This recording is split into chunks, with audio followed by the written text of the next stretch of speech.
Ashtu si që paralajmëruam edhe në fillim të emisionit, sot do të kemi mundësi të zbulojmë detaje mjaft interesante në lidhje me gjendrën tiroide. Ajo ndodhet e vendosur në pjesën e përparme të qafës, forma e secilës ngjason me krahët e një fluture. Kjo gjandër është përgjegjëse për prodhimin e hormoneve të tiroides që ne vazhdimisht i përmendim, cilat kanë ndikim shumë të rëndësishëm në gjitha indet e trupit, duke ndihmu kështu edhe rritjen e aktivitetit qelizor, metabolizmi i mirë i trupit i referohet pa dyshim funksionimit normal të tiroideve kur i kemi. Se çka janë gjendra tiroide, si duhet të trajtohen, kur duhet mu operu, cilat janë problemet ndoshta në cilat ne kemi mundësi t'i kalojmë, por edhe detaje shumë interesante të tjera. Unë kam kënaqësinë jashtëzakonisht të madhe që sot në studio me mu gjitha këto këshilla dhe detaje do i zbulojmë me doktorin Renato Janušić, i cili punon në Klinikën Amerikane, doktor Behar Kusari. Doktor, përshëndetje, mirë se na keni ardhur në studio. Thank you. Po filloj me pyetjen e parë që e kemi, çka janë gjandra tiroide dhe çfarë ndikimin përgjithësi kanë ato në organizmin tonë?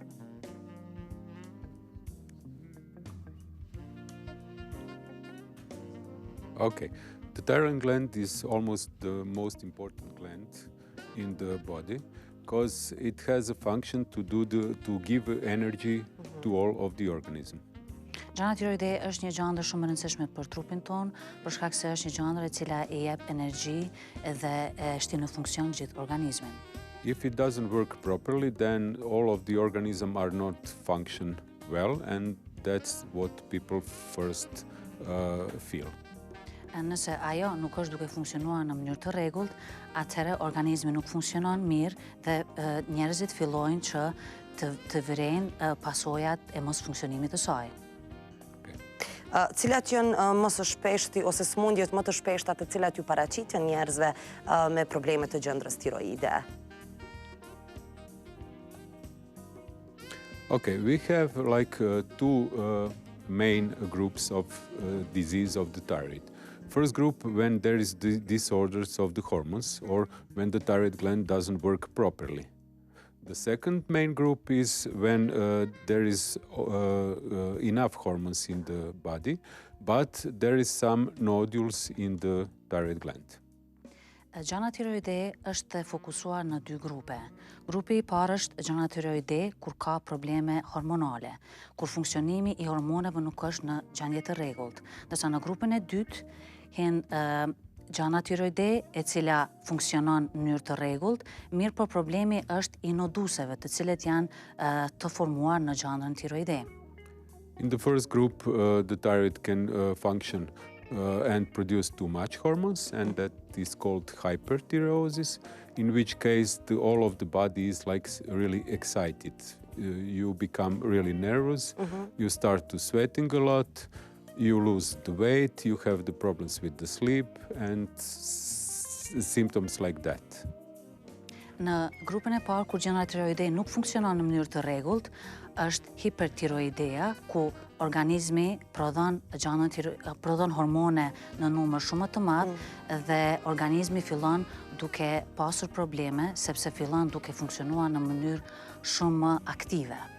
In the opposite case, when the thyroid doesn't produce enough hormones, that is called hypothyroidism or Hashimoto's disease, and that is the most common disease in the thyroid. The organism is completely opposite. It is like you are really tired all the time, you are sleepy, even in the morning when you wake up, you are already tired, you start to gain weight and you have problems like that.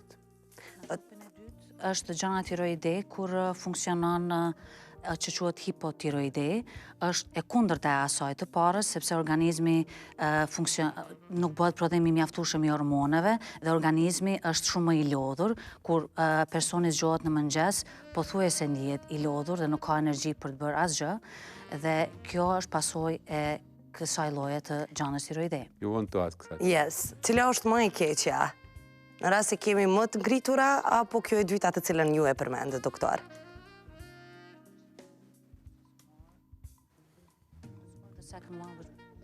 The first one is much worse for the organism than the second one, because Why? Why? Because that when the organism starts to hyperfunction, to like really work in the way as if we talk about the car, when you put the gas pedal on the maximum, the motor engine of the car start to work really hard and start to wear much before than if you drive that car normally. The same is with the body. If you drive it or if you put it in the really high gear and start to working like really hard all the time, then it wears much earlier than if works normally. Normalisht grupi më i rrezikshëm për organizmin është ai grupit parë kur funksionon, kur bëhet prodhimi më i shumt i gjandës tiroide, i hormoneve, është sikurse nëse e krahasojmë veturën, kur nëse vetura shkon në shpejtësi më të shpejtë dhe motori funksionon më shumë, atëherë vetura vetvetiu ka më qenë më e lodhur dhe i harxhon të gjitha rezervat që i ka. Është e njëjta gjë edhe me organizmin, kur bëhet prodhimi shumë i hormoneve, atëherë i gjithë organizmi shpenzohet dhe normalisht ndjehet më i lodhur dhe mund të shpenzohet në një kohë shumë më të shkurtë. And in that way, just to continue, in that way, all of the organs in your body were much earlier, and then it's almost like you live 2 years in one calendar year, because your biological age is much higher than your calendar age. Nëse krahasojmë të gjitha organet e trupit, funksionojnë të gjitha në të njëjtën kohë, që do thotë nëse një ditë një trup ka probleme me gjandën tiroide, atëherë ajo ditë është sa ndoshta një muaj i kalendarit të një trupi i cili funksionon në mënyrë shumë më të shpejtë.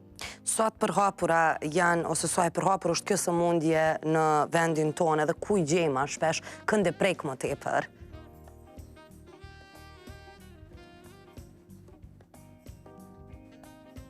Okay, the more affected gender is female, of course, and it's like 5 or 6 times much more thyroid disease have female than male.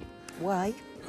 We don't know why, but when the disease become present at males, at male gender, then it almost all the time the tumor. So all of the male who has thyroid disease finally come to the operation table, and unlike the females almost most commonly have Hashimoto's disease or hypothyroidism, which is treated just with medication. But for the men, it's like it's a must to go to the surgery. Almost all the men have to go to the surgery. Interesting. Gjenia e cila është më e prekur nga gjandra tiroide është gjenia femrore. Arsyeja nuk dihet pse, mirë po në rastet kur meshkujt vuajnë nga gjandra tiroide, atëherë shumica e tyre shkojnë në intervenime për shkak se shumica e gjenisë mashkullore kanë tumor benign ose malign, ndërsa femrat janë në numër më të vogël të cilat shkojnë në intervenim. Treguat që femrat janë më të prekura, por më intereson me ditë cila është mosha që preket më së tepërmi nga problemet të gjendrës tiroide dhe ose cilat në fakt janë kategoritë më të prekura.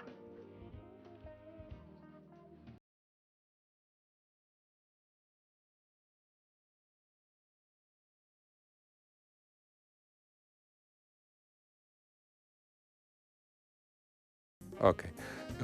Just until 20 years ago, there was just a disease for middle-aged, like from 35 or 40 to 55 or 60 years old. But today, in recent days, even the smallest children can have thyroid disease. So we have the youngest patients we have here was like 5 years old up until 90 years old. Në kohërat e shkuara, mosha e mesme ishte ajo e cila ishte më e prekur nga gjandra tiroide, ndërsa tani nuk ka një moshë të caktuar. Ne në Kosovë ka hasur në një rast ku një fëmijë 5 vjeçar ka qenë i prekur nga gjandra tiroide, që do të thotë tani të gjitha moshat janë të prekura nga gjandra tiroide. Doktor Janušić, me çfarë metoda kemi mundësi ta trajtojmë ose cila është më e mirë? A ka medikamente të mjaftueshme, a mjaftojnë medikamentet apo duhet me patjetër të bëhet edhe me kirurgji?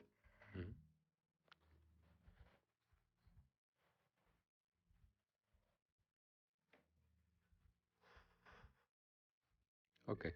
When we look at the main groups which we talked about before, most of the cases are treated with surgery. Just in one case, which is hypothyroidosis or Hashimoto's disease, the treatment is medication. But the Hashimoto's disease, the most common disease in the thyroid. So even half of the patients are treated just with medication, and half of the patients are treated with the surgery. Gjysma e pacientave janë të trajtuar me operime, ndërsa gjysma e tyre janë të trajtuar me medikamente. Grupi i hipotiroides, shumica e tyre trajtohen me medikamente. Në cilat raste duhet ta bëjmë operacionin sipas juve, doktor? Kur është ai momenti që me të vërtet duhet të shtrihemi në sallën e operimit? Okay, we do the operation in all other cases than hypothyroidosis. So when we have nodules in the thyroid, so we have some changes in the thyroid tissue, we have to decide what kind of tissue is that. When we decide with ultrasound and biopsy what kind of tissue, then we have to tell if the surgery is needed or not. Operimi i gjandrës tiroide bëhet në të gjitha rastet përveç kur ajo është hipotiroide. Së pari duhet të bëjmë ultrazon të gjandrës tiroide, duhet të shohim se çfarë forme ka nodusi i gjandrës tiroide, pastaj duhet të bëjmë dhe biopsin të dimë përmbajtjen e atij nodusi. We can have a few cases with which we can diagnose with biopsies. That's like a completely benign disorder, which is like really grow big. It was called struma, and it's really like common at Kosovo, or some regions at Kosovo. The second case can be benign disease, and the third case also can be malign disease or suspicious disease. Në dy raste bëhet operimi i gjandrës tiroide, kur nodusi është benign, mirë po është i rritur në masë dhe pengon funksionimin e organizmit. Në ato raste duhet të bëhet operimi, dhe në rastin e dytë është kur nodusi është malign, aty është shumë i sugjeruar që të bëhet operimi. Pra këto janë vetëm disa prej shembujve, por cilat janë ekzaminimet që mund të ndihmojnë pacientin me zbulum, me kohë që ka probleme me gjandrën tiroide, që ka mundësi ta eliminoj krejtësisht operimin duke i bërë krejt këto ekzaminimet nevojshme.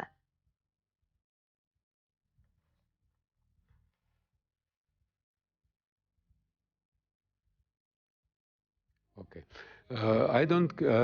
I can tell that everybody have to check their thyroid, but if you have some problems in your family... Is it genetic?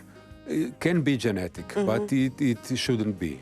So if you have some problems in the family, you have to check your thyroid, and if you feel anything it's not regular for you or some changes in your body, it will be good to check the thyroid. The thyroid analysis which you have to do is analysis of the blood, from which you can see the level of hormones, and the second part of the thyroid checkup is ultrasound. Në të gjitha rastet sugjerohet që të bëhet një kontroll hormonale gjandrës tiroide, në mënyrë që të dihet gjendja e secilit person. Nëse pacienti ka probleme gjenetike, që do të thotë dikush në familje vuan nga gjandra tiroide, preferohet që të bëhen analiza të gjakut hormonale dhe të bëhet një ultrazon te doktori. So the first big, if you remember that two main groups which we talked about, the first group, which is hormonal disorders, can be diagnosed from the blood, from blood analysis, and from that we see how the thyroid gland is functioning. And the second big group, like nodules in the thyroid, which has usually normal hormones, can be diagnosed from the ultrasound.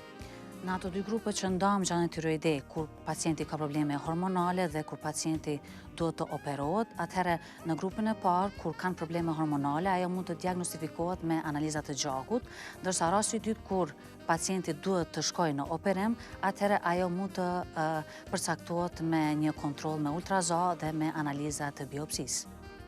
A mundeni, doktor, me na tregu për shembull krahasimet e metodës klasike të operimit në raport me atë minimale invazive? Cili është krahasimi apo dallimi mes këtyre dyave?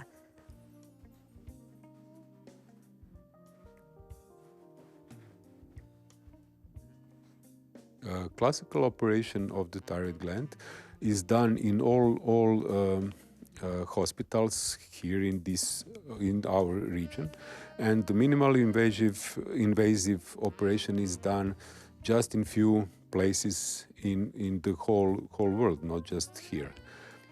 Operimi klasik i gjandrës tiroide bëhet në shumicën e klinikave, sikurse në Kosovë, po ashtu edhe në vendet e tjera, ndërsa operimi i sotëm, që quhet intervenimi minimal invaziv, është një operim i cili bëhet në klinika më të rralla dhe në raste më të rralla.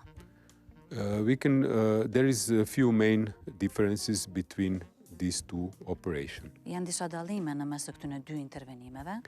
First one, which is maybe the most important for the female patients, is the amount of incision which we have to do. I pari dallim që është shumë i rëndësishëm tek femrat është premja e vogël e cila bëhet në intervenimin minimal invaziv. In classical operation, the incision on the skin of the neck is like 5 to 10 centimeters big. Në operimin klasik, plaga ose premja e gjandrës tiroide është 5 deri në 10 centimetra e madhe. And in minimally invasive operation, the length of the incision is like 2.5 to 5 centimeters, which is the biggest. Ndërsa në intervenimin minimal invaziv, plaga ose premja e operimit shkon 2.5 deri në 5 centimetra, më e madhe nuk shkon. The second main difference is the rate of complication. Dallimi i dytë është përqindja e komplikimeve gjatë operimit. Complication after the thyroid operation is problems with the voice and the problems with the calcium in the organism. Në operimin klasik, problemi pas operimit është probleme me zërin që shumica e pacientave kanë, edhe me prodhimin e kalciumit në trup. Tek operacioni klasik është kjo, bëhet fjalë. Okay. With the classical operation, every third patient in the good clinics have some kind of complication after the operation. Në operimin klasik, në çdo i treti pacient ka probleme pas intervenimit. And with minimally invasive operation, just fewer than 1% of the patients have complication. Ndërsa tek intervenimi minimal invaziv i gjandrës tiroide, 1% ose më pak e pacientave kanë probleme pas intervenimit. The reason for that is like that. When we do minimally invasive operation, we have special devices for that kind of operation, and the field in which we operate it is really bloodless. Tek intervenimi minimal invaziv, intervenimi është në mënyrë shumë efikase, sepse përdoren aparatura të veçanta dhe bëhet pa gjakderdhje. Second, I have loops with which I do the operation, which may magnify all of the operating field. Dhe aparatura që përdor gjatë intervenimit minimal invaziv është lupat, të cilat e bëjnë zmadhimin në mënyrë të detajshme të gjandrës tiroide. So when we have a bloodless field and magnification, then I see clearly all the important structures which has to be preserved. kur hapësira e gjandës tiroide pastrohet nga gjakderdhja dhe kështu përmes lupave e sheh në mënyrë të qartë se ku është problemi i gjandës tiroide në mënyrë që të bëhet intervenime. And that's the main reason why we have so less complication than with classic operation. Definitely. Dhe kjo është arsyeja e komplikimeve të vogla ose minimale të këtij intervenimit në krahasim me intervenimin klasik të gjandës tiroide. And when you add experience and knowledge, then you have all of the results. Exactly. Doktor, ju jeni shumë i përmendur, emri juaj përmendet për sukseset cilat i keni arrit ose që ju keni ndihmuar shumë njerëzve në lidhje me gjendrën tiroide. Mi intereson me ditë se pse keni zgjedhur të bashkëpunoni me Klinikën Amerikane Dr. Behar Kusari në Kosovë.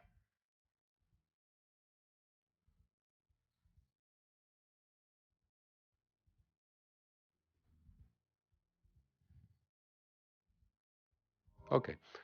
First of all, the American clinic, Dr. Behar Kusari, has really new and modern facility, which is 2 years old. Arsyeja e parë që ka zgjedhur Klinikën Amerikane Behar Kusari është sepse ofron të gjitha kushtet, të gjitha hapësirat mjekësore për të bërë të gjitha intervenimet. Then all the equipment in that clinic is of the latest technology. E gjithë aparatura në Klinikën Amerikane Dr. Behar Kusari është e teknologjisë së fundit.